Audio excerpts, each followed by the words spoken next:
Hello guys, welcome back to my channel. আজকের ভিডিওতে আমি যে টপিকটা নিয়ে ডিসকাশন করব সেটা প্রথমেই হচ্ছে যে মার্কেটের কন্ডিশন বলে আর লাভ নেই। বেসিক্যালি সবাই দেখতেই পাচ্ছেন যে মোটামুটিভাবে আজকে নিফটি 24,700 যে লেভেলটার কথা আমি বলেছিলাম সেটাকে মোটামুটি তার নিচে ক্লোজিং দিল। 24,700 দিনের মধ্যভাগে ব্রেক করে যখন 12:20-12:25 নাগাদ যখন সেটা রিটেস্ট করতে গেল, তখন আমি আবার যে আগে শর্ট পজিশনটা ছিল তার সেই জায়গায় আরও কিছু ফ্রেশ শর্ট পজিশন আমি অ্যাড করলাম। ওকে, তা আমি মোটামুটিভাবে একটা শর্টিংয়ের দিকেই যাচ্ছি, যেটা আমি আগেও বলেছি। 25,000-এর উপরের লেভেলে আমি শর্ট করেছি।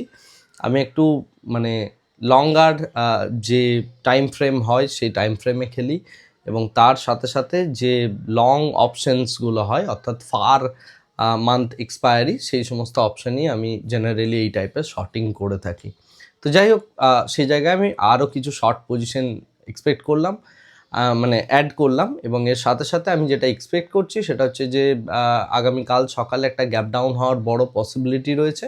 মার্কেটের মধ্যে নেগেটিভিটি যথারীতি কাজ করছে, এবং সেই জায়গায় দেখতে গেলে আজকে অলমোস্ট মানে নিফটি 50 দিক থেকে দেখতে গেলে একটা স্টক, সেটা হচ্ছে আইসিআইসিআই ব্যাংক ছাড়া বাকি প্রত্যেকটা স্টক মোটামুটিভাবে নেগেটিভে ক্লোজিং দিয়েছে। সেকেন্ড যে বিষয়টা সেটা হচ্ছে মিড ক্যাপের কথা যদি আমরা বলি, মিড ক্যাপেরও almost 80% of the mid cap stock negative সাইডেই ক্লোজিং দিয়েছে। সিইউবি অর্থাৎ সিটি ইউনিয়ন ব্যাংক, এটা আজকে মোটামুটি 12% এরকম পজিটিভ সাইডে আছে। এছাড়া খুব একটা ভালো বুলিশনেস অন্য কোনো স্টকের মধ্যে অবজার্ভ করা গেল না, এবং মার্কেটের মধ্যে কন্টিনিউয়াস বিয়ারিশনেস তো বজায় রয়েছে, এবং তার সাথে সাথে tremendous level of selling pressure, right? তো সেই কারণে মার্কেট যথারীতি একটা বেশ ভালো রকম চাপে, এক্সপেক্টিং যে প্রত্যেকেরই পোর্টফোলিও যারা লাস্ট 2 মাস 3 মাস আগে থেকে মার্কেটের মধ্যে ক্যাপিটাল ঢুকিয়েছেন তাদের জন্য মানে মার্কেট খুবই খারাপ সময় যাচ্ছে এবং টাফ টাইম এটা হয়। যারা টপে একদম অ্যাড হন বা টপেতে নিজেদের পজিশন বানান, তাদের ক্ষেত্রে এই পেনটা তাদেরকে ঝেলতেই হয়। মার্কেট সাইকেলের মানে মার্কেটে বিভিন্ন রকম যে সাইকেল আছে, সাইকেলের একদম টপ সাইডে যারা এন্ট্রি নেয় তাদের ক্ষেত্রে এই টাইপের সিনারিওস হতে থাকে। তো যাই হোক, সেটা গেল হচ্ছে মূলত পোর্টফোলিও রিলেটেড কথা বা পোর্টফোলিও রিলেটেড বক্তব্য এবং মার্কেট রিলেটেড বক্তব্য, এবং সে জায়গা থেকে আগামীকাল সকালে আবার একটা গ্যাপ ডাউন এক্সপেক্ট করছি, কারণ ভীষণ বাজে রকমভাবেই এফআইআই সেলিং চলছে। কন্টিনিউয়াসলি এফআইআইরা মানে দুমড়ে মুচড়ে পাতিকতা শেষ করে দিচ্ছে, এবং রীতিমতো সেলিং অ্যাক্টিভিটি মার্কেটের মধ্যে দেখা যাচ্ছে। সেটা ভ্যালুয়েশন হোক, যাই হোক না কেন, তাদের কাছে কিছু ইনফরমেশন থেকে থাকুক, আগামী দিনে নতুন কিছু খারাপ নিউজ আসবে বলে তারা হয়তো এক্সিট করছে। কি সিনারিও সেটা এই মুহূর্তে বোঝা সম্ভব নয়, অ্যাটলিস্ট আমার পক্ষে, বাকিরা বুঝতেই পারেন, বাট আমার পক্ষে সেটা বলা সম্ভব নয় এই মুহূর্তে। ঘটনা ঘটে যাওয়ার পর হয়তো দেখা যাবে 5 দিন 7 দিন 10 দিন পরে গিয়ে মার্কেটের বড় কারেকশন যদি আরও হয়, তারপরে গিয়ে রিজন, কারণ ইত্যাদি ইত্যাদি বিভিন্ন জিনিসপত্রগুলো আমরা জানতে পারবো। অ্যাজ এ ট্রেডার যেটা আমাদের কর্তব্য সেটা হচ্ছে যে সাইডে মার্কেট রয়েছে, যেরকমভাবে সেট আপ তৈরি হচ্ছে, মার্কেটের যা সিনারিওস রয়েছে সেই অনুযায়ী বেট প্লেস করা। তো সেই অনুযায়ী আমি ধীরে ধীরে আমার শর্টিং পজিশন কন্টিনিউয়াসলি অ্যাড করতে যাচ্ছি।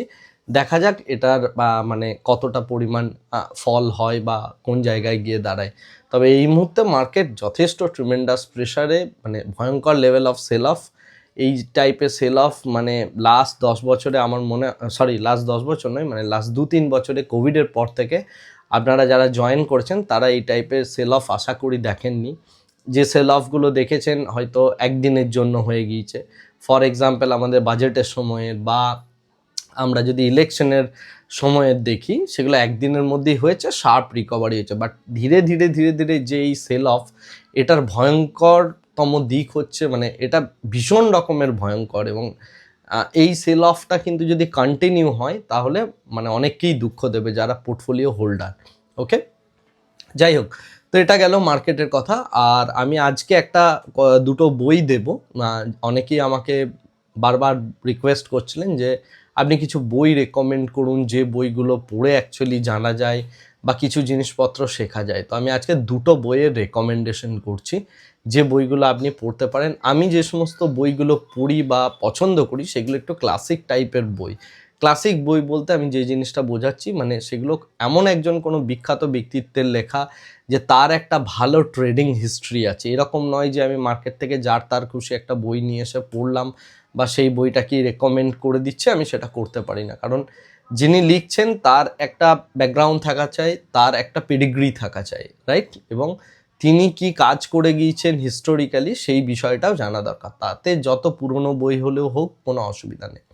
তো আমি আজকে দুটো বইয়ের কথা বলবো। প্রথম বইটা বলবো হচ্ছে ট্রেডিং নিয়ে, সেকেন্ড যে বইটা বলবো সেটা হচ্ছে ইনভেস্টিং নিয়ে। ওকে, তো ট্রেডিং নিয়ে প্রথম যে বইটার কথা বলবো অনেকেই পড়েছেন, বাট যারা আপনারা নতুন তারা পড়তে পারেন। আমি এই ভিডিও ডেসক্রিপশন বক্সে আমি লিঙ্ক দিয়ে দিচ্ছি বইটার, আপনি চাইলে বইটা ডাউনলোড করে নিতে পারেন এবং পরবর্তীকালে চাইলে জেরক্স করে নিতে পারেন বা প্রিন্ট আউট করে নিতে পারেন বা সেটাকে ট্রান্সলেট করেও পড়তে পারেন।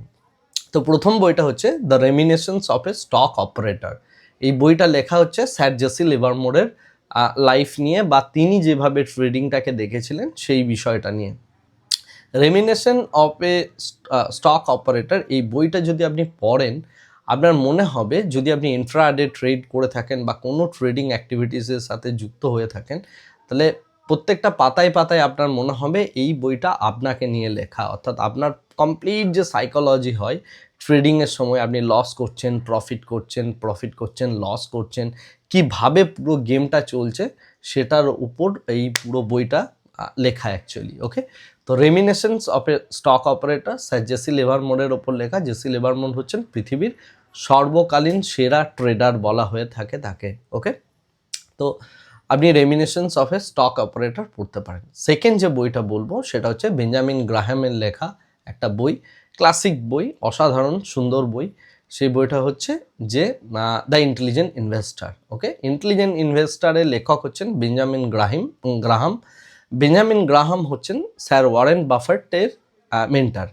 আমরা যখনই ট্রেডিংয়ের কথা বলি, জেনারেলি ট্রেডিংয়ে যারা প্রচণ্ডতম সফলতম ব্যক্তিত্ব আছেন, সেটা আমাদের রাকেশ ঝুনঝুনওয়ালা থেকে শুরু করে ওয়ারেন বাফেট অবধি, প্রত্যেকের লাইফে কেউ না কেউ একটা মেন্টারিং করেছেন, রাইট?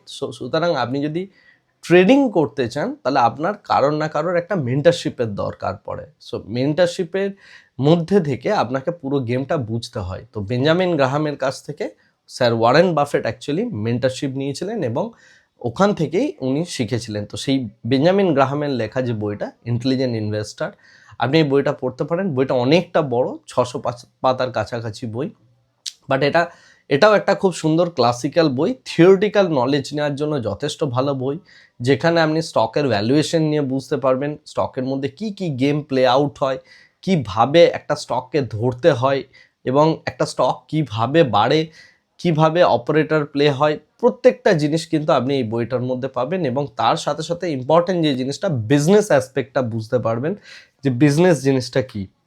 সুতরাং আপনি যদি ট্রেডিং রিলেটেড কাজ করতে চান বা ট্রেডিং থেকে সফল হতে চান, তাহলে আমি আপনাকে অবশ্যই বলবো রেমিনেশনস অফ এ স্টক অপারেটর পড়ুন।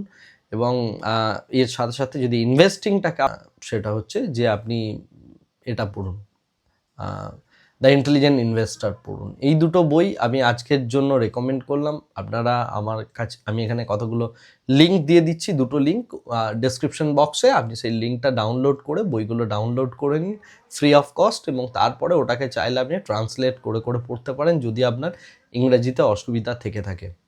ওকে, পড়াশোনাটা শুরু করুন। যেই জিনিসটা হয়ে গেছে সেই জায়গাটা ফিরবে না, এরপরে নিজেকে এই জায়গা থেকে বাউন্স করে নিয়ে যাওয়াটাই হচ্ছে একটা ট্রেডারের কাজ। যদি আপনি টপে ট্র্যাপ হয়ে গিয়ে থাকেন বা এই মুহূর্তে যদি আপনি একটা বাজে সাইকোলজির মধ্যে গিয়ে থাকেন, তাহলে ধীরে ধীরে ধীরে ধীরে নিজেকে বিল্ড করার একটা চেষ্টা করুন। আজকের ভিডিওটাকে এর থেকে বেশি দীর্ঘায়িত করছি না, ভিডিওটা এখানেই শেষ করছি। Thank you very much, bye bye, tata.